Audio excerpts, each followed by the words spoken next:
അടുത്തതായി നമുക്ക് സെക്ഷൽ റീപ്രൊഡക്ഷനിൽ എന്തൊക്കെ ഇവൻറ്റുകളാണ് ഉള്ളത് നോക്കാം. So next is events of sexual reproduction. Events of sexual reproduction.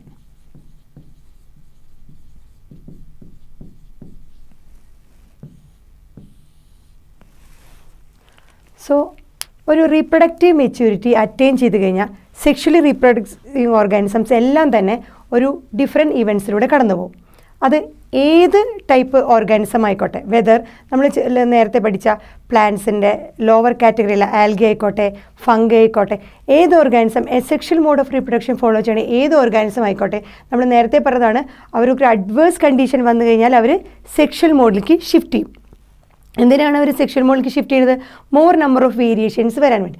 More number of variations വന്നാൽ മാത്രമേ അവർക്ക് എൻവയോൺമെൻറ്റിലെ ചേഞ്ചസുമായിട്ട് അഡാപ്റ്റ് ചെയ്യാൻ പറ്റുള്ളൂ. അപ്പോൾ എന്ത് തന്നെ ആയിക്കോട്ടെ അവർ സെക്ഷൽ മോഡിലേക്ക് ഷിഫ്റ്റ് ചെയ്ത് കഴിഞ്ഞാൽ, ഏത് ഓർഗാനിസം ആയിക്കോട്ടെ സെക്ഷൽ മോഡിലേക്ക് ഷിഫ്റ്റ് ചെയ്ത് കഴിഞ്ഞാൽ അവർക്കെല്ലാം ഒരു ഫണ്ടമെൻ്റലായിട്ടുള്ള സിമിലർ ഒരു കോമൺ പാറ്റേൺ ആണ് അവർ ഫോളോ ചെയ്യുന്നത്. അതായത് സെക്ഷൽ മോഡ് ഓഫ് റീപ്രൊഡക്ഷന് അവിടെ ഇൻറ്റേർണൽ സ്ട്രക്ചർ, ഫിസിയോളജി എന്ത് തന്നെ ഡിഫറെൻ്റ് ആയിക്കോട്ടെ, എന്നിരുന്നാലും അവർ ഒരു കോമൺ അല്ലെങ്കിൽ ഫണ്ടമെൻ്റൽ ആയുള്ള ഒരു സിമിലർ പാറ്റേണിലൂടെയാണ് സെക്ഷൽ മോഡ് ഓഫ് റീപ്രൊഡക്ഷൻ അവർ അച്ചീവ് ചെയ്യണത്. അപ്പോൾ സെക്ഷൽ റീപ്രൊഡക്ഷനെ കുറിച്ച് നമ്മൾ പറഞ്ഞു ഒരു ഇലാബറേറ്റ് പ്രോസസ്സാണ് പറഞ്ഞു. വളരെ ഇലാബറേറ്റ് ആയിട്ടുള്ള ഒരു പ്രോസസ്സാണ് സെക്ഷൽ റീപ്രൊഡക്ഷൻ എന്ന് പറഞ്ഞു. ഹൈലി കോംപ്ലക്സ് ആണെന്ന് പറഞ്ഞു നമ്മൾ ഈ പ്രോസസ്സിനെ. അതുപോലെ വളരെ സ്ലോ ആയിട്ടുള്ള ഒരു പ്രോസസ്സാണ് നമ്മൾ പറഞ്ഞു. അതുമാത്രമല്ല ഈ സെക്ഷൽ റീപ്രൊഡക്ഷന് ഒരു റെഗുലർ സീക്വൻസ് ഉണ്ട്. ദേ ഫോളോ എ റെഗുലർ സീക്വൻസ്.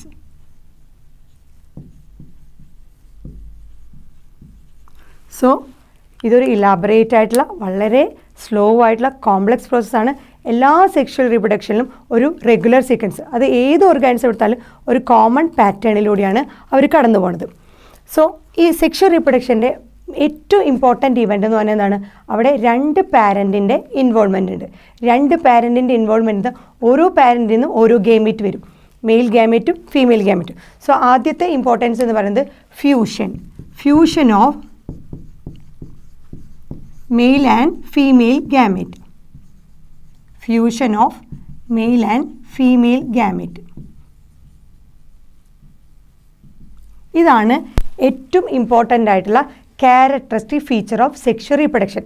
അവിടെ male and female gamete fuse ചെയ്യും. Male and female gamete fuse ചെയ്ത് കഴിഞ്ഞാൽ അൾട്ടിമേറ്റ്ലി അവിടെ എന്ത് സംഭവിക്കും? രണ്ട് ഗാമറ്റുകൾ ഫോം ചെയ്ത് കഴിഞ്ഞാൽ അതിൽ ഫോർമേഷൻ ഓഫ് സൈഗോട്ട് ഫോർമേഷൻ നടക്കും. So mail and female gamut fuse ചെയ്ത് സൈഗോട്ട് ഫോർമേഷൻ നടക്കും. ഈ സൈഗോട്ടിൽ നിന്ന് നെക്സ്റ്റ് സ്റ്റേജ് ഡെവലപ്മെൻറ്റ് വരുന്നത് എംബ്രിയോജെനിസിസ്. എംബ്രിയോജെനിസിസ് എന്ന് പറഞ്ഞാൽ എംബ്രിയോ ഫോർമേഷൻ. ജെനിസിസ് എന്ന് പറഞ്ഞ വാക്കുകൾ എന്ത് തന്നെയായാലും അതിൻ്റെ അർത്ഥം ഫോർമേഷൻ, എംബ്രിയോ ഫോർമേഷൻ ആണ്. സോ ഇമ്പോർട്ടൻറ്റ് ക്യാരക്ടറിസ്റ്റിക് ഫീച്ചർ എന്ന് fusion of male and female gamut, then formation of zygote form ചെയ്യുന്നു, പിന്നെ സൈഗോട്ട് എംബ്രിയോ ആയിട്ട് മാറും. എംബ്രിയോയിൽ നിന്ന് ഒരു ന്യൂ ഇൻഡിവിജ്വൽ ഓർഗാനിസമായിട്ട് അത് ഡെവലപ്പ് ചെയ്യും.